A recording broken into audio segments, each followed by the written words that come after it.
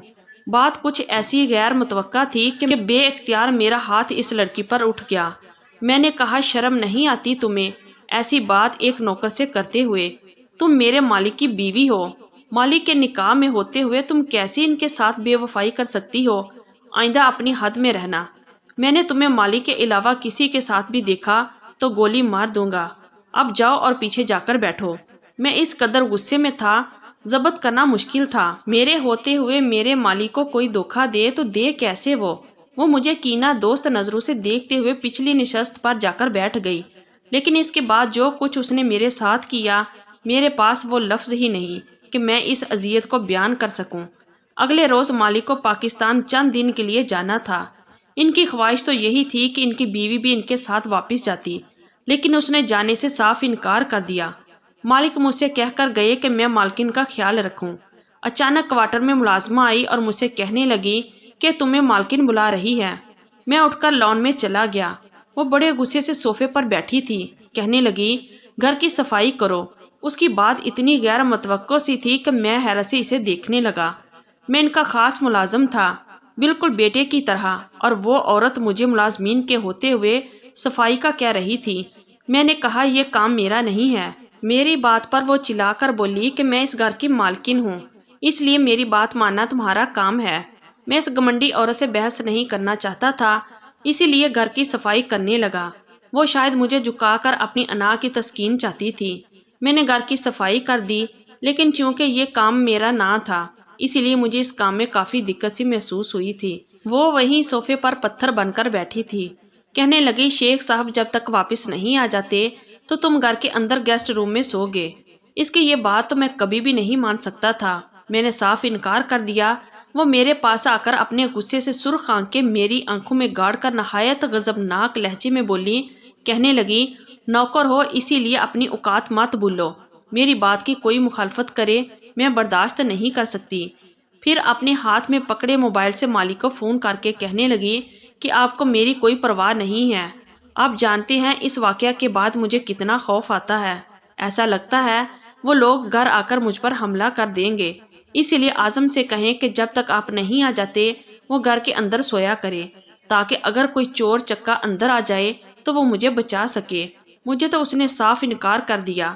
میری بات کی تو اس گھر میں اہمیت ہی نہیں ہے۔ مجھے آپ کے ملازمین آپ کے پیچھے سے ایک غریب کسان کی بیٹی سمجھ کر رویہ اختیار کرتے ہیں، مجھے مالکن کا درجہ نہیں دیتے۔ یہ کہہ کر اس نے فون مجھے تھما دیا۔ میں اس کے دوگلے چہرے کو دیکھ کر حیران ہوا۔ میں نے فون کان پر لگایا تو مالک نے مجھ سے کہا کہ تم گھر کے اندر سو جایا کرو اور سنوبر کی بات بھی نہ ٹالا کرو، وہ کم عمر ہے، نادان ہے، پہلی بار ایسے ٹھاٹھ دیکھے ہیں، اسی لیے اسے روب جمانا پسند ہے۔ میں نے کہا جی مالک جو آپ کا حکم۔ میں نے وہ فون اس لڑکی کی طرف بڑھا دیا۔ موبائل پکڑ کر اس نے اپنے ہاتھ میں پکڑا ٹیشو زمین پر پھینک دیا۔ کہنے لگی اسے اٹھا کر کچرے کی باسکٹ میں ڈالو۔ میں جانتا تھا کہ وہ مجھ سے اپنی اناہت کا بدلہ لینا چاہ رہی ہے۔ میں نے خاموشی سے وہ ٹیشو اٹھایا اور باسکٹ میں ڈال دیا اور لاؤنج سے باہر نکل گیا۔ لیکن یہ بات یہاں تک ختم نہیں ہوتی تھی۔ اس لڑکی نے تو میرا جینا دو بار کر کے رکھ دیا تھا۔ کبھی مجھے کہتی کہ جا کر میرے لیے چائے بنا کر لاؤ، کبھی اپنے کمرے کی صفائی کروانے لگتی، کبھی کہتی کہ سر جھکائے میرے سامنے کھڑے رہو کیونکہ تم حکم کے غلام ہو۔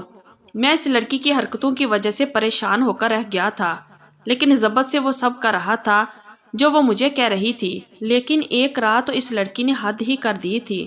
میں گیسٹ روم میں سو رہا تھا جب مجھے یہ لگا کہ میرے کمرے میں کوئی داخل ہوا ہے۔ پہلا گمان مجھے کسی چور کا ہوا تھا۔ میری نیند اتنی پکی نہیں تھی کہ میں بے خبر سویا رہتا۔ میں فوراً سے اٹھ کر بیٹھ گیا، لیکن جیسے ہی میں نے لیمپ کھولا سامنے اس لڑکی کو دیکھ کر مجھے حیرت ہوئی۔ وہ اپنے آرام دہ لباس میں ملبوس کھلے بالوں کے ساتھ میرے کمرے میں کس ارادے سے آئی تھی، مجھے سمجھنے میں دیر نہیں لگی تھی۔ میں نے کہا یہاں سے واپس لوٹ جاؤ، سمجھی؟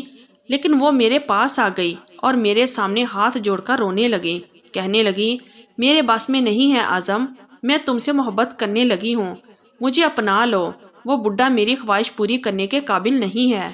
اس سے پہلے کہ وہ اس کمزور لمحے میں میرے قریب آتی، میں کئی قدم پیچھے ہٹ گیا۔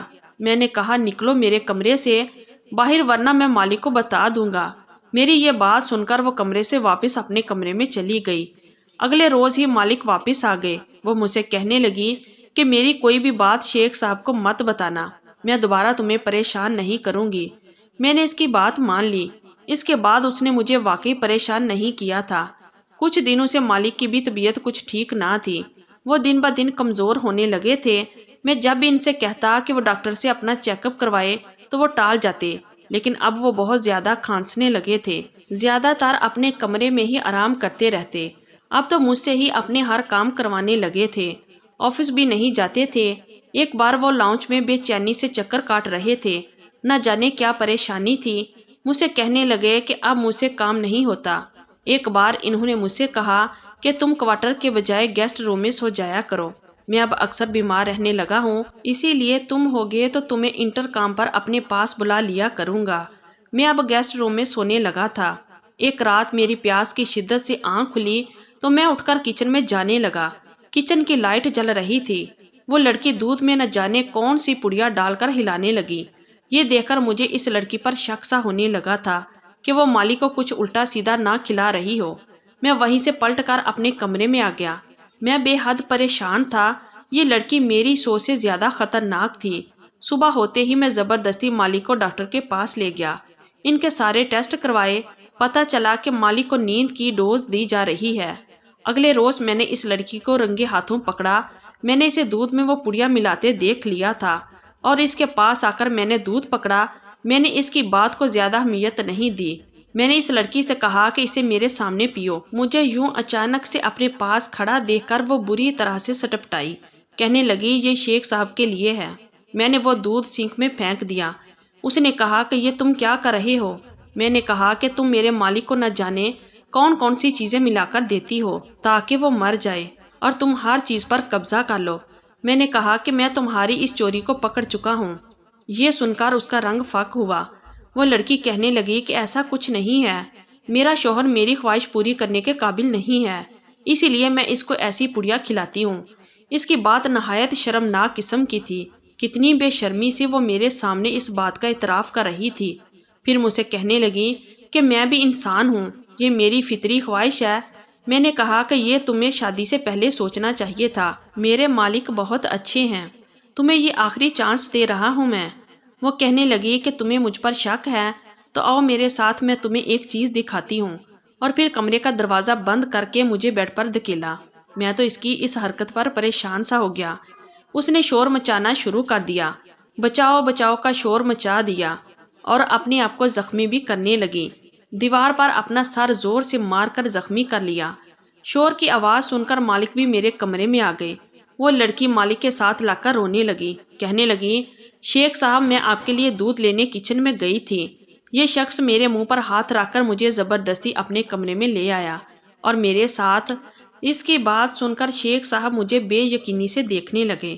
میں نے کہا یہ جھوٹ بول رہی ہے، یہ آپ کو سلو پوائزن دے رہی ہے، آپ کی صحت بھی اسی وجہ سے خراب ہو رہی ہے۔ میں نے کہا مالک میری بات کا اعتبار کریں، یہ لڑکی آپ کی دولت کی چمک دیکھ کر آئی ہے، اسے آپ سے کوئی دلچسپی نہیں ہے۔ میری بات سن کر وہ لڑکی کہنے لگی اس شخص کی مجھ پر شروع سے نیت خراب ہے۔ میرے مالک نے اس لڑکی کو تسلی دے کر پیچھے کیا اور میرے سامنے کھڑے ہو گئے اور میرے منہ پر زوردار تماچا مارا۔ میں سمجھ گیا کہ یہ لڑکی اپنے مقصد میں کامیاب ہو چکی ہے، اب یہ مجھے مالک کی نظر میں گرا چکی ہے، اب وہ میری بات کا یقین نہیں کریں گے۔ مالک نے مجھ سے کہا مجھے تم سے یہ امید نہ تھی کہ تم اس گھٹیا لڑکی کی حرکتیں مجھ سے چھپاؤ گے۔ میں مالک کی بات سن کر حیران رہ گیا۔ وہ لڑکی بھی ہکا بکا رہ گئی۔ مالک کہنے لگے مجھے تم پر خود سے بھی زیادہ بھروسہ تھا، لیکن مجھے افسوس اس بات کا ہوا ہے کہ تم نے مجھے اس کے بارے میں نہیں بتایا، لیکن میرے گھر میں لگے کیمروں نے مجھے ساری حقیقت دکھا دی۔ یہ لڑکی پیسوں کی لالچی تھی، یہ میں جانتا تھا، لیکن میرے پاس اتنا پیسہ ہے کہ اس کی یہ ساری عیاشی میں برداشت کرتا رہا کہ آہستہ آہستہ سدھر جائے گی، لیکن جب اس نے تمہارے ساتھ بدسلوکی شروع کی تو میں سمجھ گیا کہ غلط کون ہے۔ پھر اس لڑکی کے پاس جا کر کہنے لگے کہ مجھے تو پہلے ہی عورت ذات پر بھروسہ نہیں تھا اور تم نے سچ ثابت کر دیا۔ مالک نے اس لڑکی کو طلاق دے دی تو وہ رونے پیٹنے لگی، کہنے لگی کہ آپ نے مجھے کیوں چھوڑ دیا۔ مجھے یہ دیکھ کر بہت دکھ ہوا کہ مالک کی زندگی میں 2 لڑکیاں آئیں اور دونوں ہی بے وفا نکلی۔ مالک مجھ سے کہنے لگے اعظم، میں تمہاری شرافت پر شک نہیں کر سکتا، نہ ہی تمہاری نمک حلالی پر۔ یہ سن کر میری آنکھوں سے آنسو بہنے لگے۔ تو یہ تھی ہماری آج کی سٹوری۔ اگر آپ لوگوں کو اچھی لگی ہے تو پلیز ویڈیو کو لائک کیجئے اور ہمارے چینل کو بھی سبسکرائب کیجئے اور کمنٹ باکس میں اپنی رائے کا اظہار ضرور کیجئے۔ شکریہ۔ اللہ حافظ۔